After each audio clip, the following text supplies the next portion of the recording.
Price Lord. கர்த்தர் நாமம் மையப்படுவதாக. இந்த அருமையான புதிய நாள் காலை வேளையிலே உங்களை சந்திப்பதில் மிகுந்த மகிழ்ச்சி அடைகிறேன்.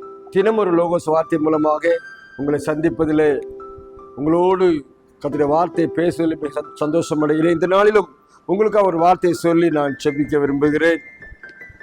119 சங்கீதம் 72 வசனம். 119 சங்கீதம் 72 வசனம். அநேகமாயிரம் பொன் வெள்ளியை பார்க்கிலும் நீர் விளம்பின வேதமே எனக்கு நல்லது. அநேகமாயிரம் பொன் வெள்ளியை பார்க்கிலும் நீர் விளம்பின வேதமே எனக்கு நல்லது என்று சொல்லி சங்கீதக்காரன் சொல்லுகிறான். உலகத்துல அநேக காரியங்களை கற்றுக்கொண்டவன். பாருங்க, வெள்ளியை காட்டிலும் பொன்னை காட்டிலும் உங்களுடைய வசனம் எனக்கு மேலானது, எனக்கு ரொம்ப ரொம்ப நல்லது என்று சொல்லப்பட்டிருக்கு. அப்படின்னு அவன் சொல்லுகிறதை நான் பார்க்கிறேன். ஏனென்றால் கர்த்தரோடு ஜீவித்தவன், கர்த்தருடைய வார்த்தையின்படியே நடந்தவன், எப்போதெல்லாம் கர்த்தர் சொல்ல அதன்படியெல்லாம் நடந்தவன். பாருங்க, அவனுக்கு சொத்தை காட்டிலும், உலகத்தில் உள்ள ஆஸ்தியை காட்டிலும், அந்தஸ்தை காட்டிலும் அவருடைய வேதத்துக்கு முக்கியத்துவம் கொடுத்திருக்கு. அப்படின்னாலே அப்படி சொல்றாரு. அவருடைய நாட்களிலே பாருங்க, அவனுடைய வெற்றிக்கு காரணம் கர்த்தருடைய வார்த்தையும் அவருடைய வசனம் தான். பாருங்க, அவன் நிறைய பெரிய பணக்காரனா இருந்ததுனால அவன் பெருமைப்பட ஒன்றும் இல்லை. பெரிய பணக்காரன், அதனால எனக்கு வெற்றி வந்தது, எனக்கு நிறைய படை பலம் இருந்தது, எல்லாருக்கும் சம்பளம் கொடுத்து நான் வச்சிருந்தேன் அவன் சொல்றது சொல்லல. ஏன்னா இந்த வெள்ளி பொன்னெல்லாம் ஒன்றும் இல்லை என்று அவன் சொல்லுகிறான். அதை காட்டிலும் நீர் விளம்பின எனக்கு சொன்ன வேதம் நல்லது, அது எனக்கு ரொம்ப நலமான காரியமா இருக்கு என்று சொல்லி தன்னுடைய வாழ்க்கையிலே கர்த்தருக்கும் அவனுக்கு உள்ள தொடர்பை அங்கே சொல்ற பார்க்கும். கர்த்தருடைய வேதத்தை எவ்வளவு நேசித்திருந்தால் பாருங்க, 119 சங்கீதம் வாசித்தீங்கன்னா எல்லா வசனத்திலையும் வேதம், வார்த்தை, கற்பனை, நியாயம், நியாயப்பிரமாணம், அவருடைய கட்டளைன்னு சொல்லி திரும்ப திரும்ப வந்துகிட்டே இருக்கும். அதுல சொல்லப்பட்ட எல்லா வசனத்திலும் சொல்லப்பட்ட காரணம், அந்த வசனம் அவ்வளவு மிக மிக முக்கியமானது. தேவன் விளம்பின வேதத்திற்கு ஈடானது உலகத்துல ஒன்றும். ஏனென்றால் அப்படித்தான் அங்கே வசனத்தின்படி நடக்கிற உத்தம மார்க்கத்தார் பாக்கியவான்.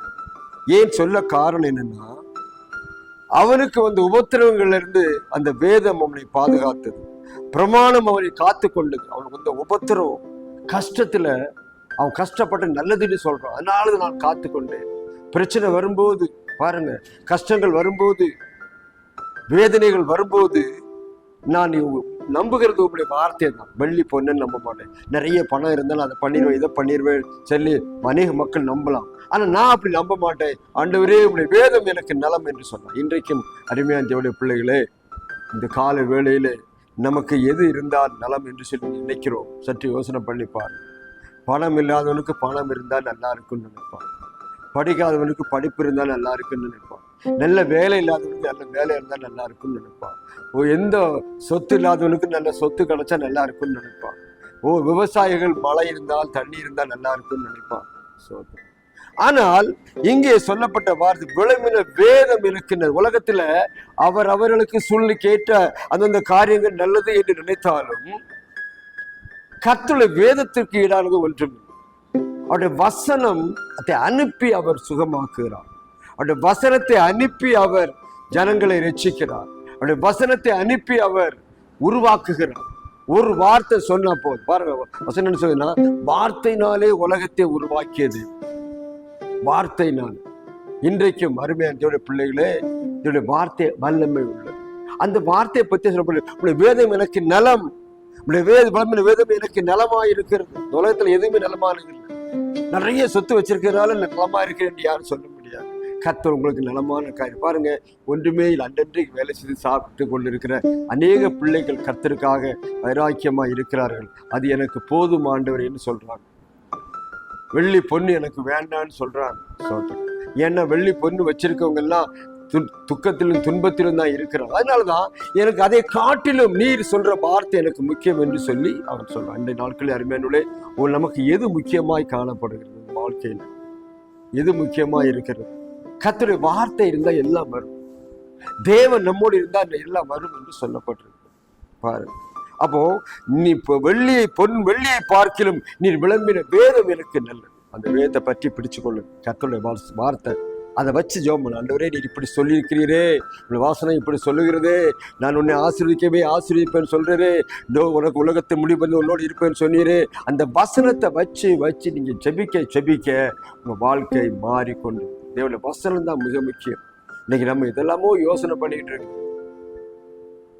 உலகத்தின் காரியம்தான் முக்கியம் நினைக்கிறோம். ஆனா தேவ வசனம் ஒரு நாள் காலையில பாருங்க, காலையிலே முழிச்ச உடனே, விழித்தெலும்பின உடனே நம்ம எதை எதிர்பார்ப்போம்? சிலவங்க அப்படியே பணத்தை பார்ப்பாங்க, பொன் வெள்ளியை பார்ப்பாங்க. அது இல்லை, கர்த்தருடைய வார்த்தையை நான் பார்க்கணும். வார்த்தை என்ன சொல்லுது? இன்றைக்கு ஒரு வார்த்தை எனக்கு லோகோஸ் வார்த்தையை கொடுங்க ஆண்டவரே. அந்த வார்த்தை எனக்கு என்ன சொல்லு கேளுங்க. அந்த வார்த்தை நம்மை ஆசீர்வதிக்க வந்திருக்கிறது. அந்த வார்த்தை நம்மை வழிநடத்தும். சோதரன் ஒவ்வொரு நாளைக்கு ஒரு வார்த்தை வருது. சோதரன் அந்த வார்த்தை எனக்கு போதும் என்று சொல்லுகிறான். இன்றைக்கு நமக்கு எது போதுமானதா இருக்கிறது? பணம் காசு இருந்தா போதுயா, எனக்கு அது இருந்தா போதும். உலகத்தின் சம்பத்தெல்லாம் ஒரு காரியம் அல்ல, அதெல்லாம் உலகத்தோட முடிஞ்சிடும். இன்னைக்கு நம்ம கையில வச்சிருக்கிறதும், நம்ம பேங்க்ல வச்சிருக்கிறதும், நம்முடைய பீரோல வச்சிருக்கிறதெல்லாம் இந்த உலகத்தோட முடிஞ்சிடும், எல்லாம் மாறிடும்.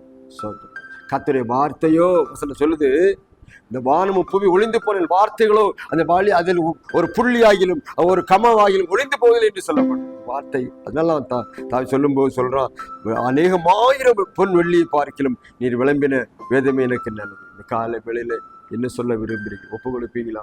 ஆண்டவரே, உங்களை வேதம் எனக்கு போதும் என்று யாரெல்லாம் சொல்றீங்களோ, உங்களை வார்த்தை எனக்கு போதும் என்று சொல்றீங்களோ, அவளை கர்த்தர் ஆசீர்வதிக்க அவர் வல்லமையுள்ள தேவனாக இருக்கிற நாட்களில் ஒப்பு கொடுத்தீங்களா?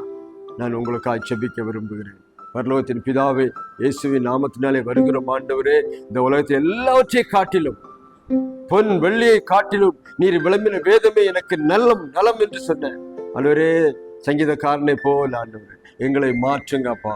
நாங்கள் உலகத்துக்காக, உலகத்தின் செல்வத்தை நம்பி கொண்டிருக்கிறோம் ஆண்டவரே. உலகத்துல இருக்கிற அழிந்து போற பொருட்களைத்தான் அதிகமாய் நம்புகிறோம்.